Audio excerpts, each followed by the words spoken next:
સરકાર દ્વારા શિક્ષણ પાછળ કરોડો રૂપિયાના ખર્ચના દાવાઓ વચ્ચે પાટણ તાલુકાના સંખારી ગામે આવેલી 100 વર્ષ જૂની પગાર કેન્દ્ર પ્રાથમિક શાળાના બાળકો જીવના જોખમે અભ્યાસ કરવા મજબૂર બન્યા છે।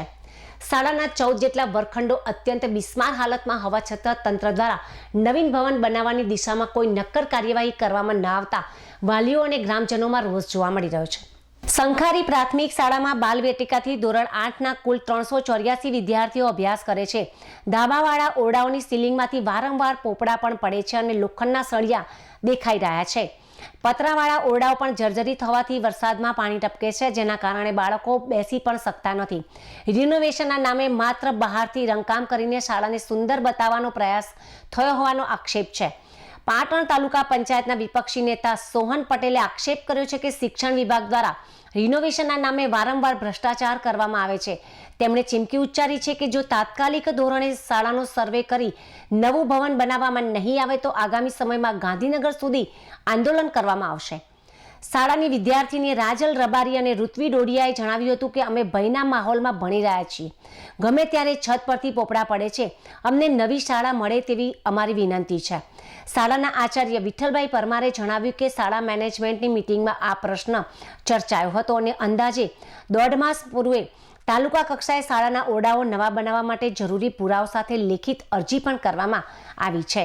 શિક્ષણ વિભાગ કોઈ મોટી દુર્ઘટના ઘટે તેની રાહ જોયા વગર વહેલી તકે સંખારી ગામે નવીન શાળા ફાળવે તેવી માંગ ઉઠી છે।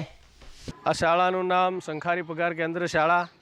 હું પોતે પરમાર વિઠ્ઠલભાઈ કાંતિભાઈ આ શાળામાં આચાર્ય તરીકે ફરજ બજાવું છું। આ શાળા લગભગ 101 વર્ષ જૂની છે।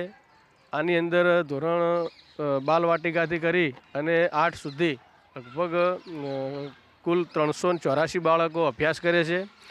આ શાળાની હાલની પરિસ્થિતિની વાત કરીએ તો કુલ 14 ઓરડા, જેમાં 5 પતરોવાળા અને 9 ધાબાવાળા ઓરડા છે, જેની હાલત હાલ જર્જરિત છે। અમે સ્કૂલ મેનેજમેન્ટ કમિટીની 1.5 મહિના પહેલાં જ્યારે મિટિંગ બોલાવી ત્યારે સર્વાનુમતે સભ્યોએ એવી રજૂઆત કરી કે સાહેબ આ શાળા જર્જરિત હોય અને આપણે દરખાસ્ત કરી અને નવી બનાવીએ। તો મેં પોતે આખી શાળાના ફોટા પાડી અને એસએમસીનો ઠરાવ કરી અને 30/12/2025ના રોજ તાલુકા કક્ષાએ અરજી કરેલ છે, જેથી આ શાળા નવીન બને એવી અમારી માગણી છે। મારું નામ ડોડિયા ઋત્વી દીપકભાઈ છે। હું સંખારી શાળામાં ભણું છું। અમારી શાળા લગભગ 100 વર્ષ જૂની છે। અમારી શાળામાં ચોમાસા દરમિયાન ધાબાવાળા રૂમોમાં પોપડા પડવાની શક્યતા રહી શકે છે, જેના ભેજના કારણે પ્રોજેક્ટર પણ બંધ થઈ ગયા છે અને અમે પ્રોજેક્ટરમાં ભણી પણ શકતા નથી અને પોપડા પડવાથી અમે ડરી અને બહાર અમારે બેસવું પડે છે અને અમારી સરકાર પાસે એક જ માંગ છે કે અમારી શાળા જલ્દીથી જલ્દી નવી બનાવો, જેથી અમે નવી શાળામાં ભણી શકીએ। મારું નામ રબારી રાજલ મુકેશભાઈ છે। મારી શાળાનું નામ સંખારી પગાર કેન્દ્ર શાળા છે। અમારે આ સ્કૂલને 100 વર્ષ થયા છે, એટલે કે મારા દાદાના પણ દાદા અહીંયા ભણેલા છે।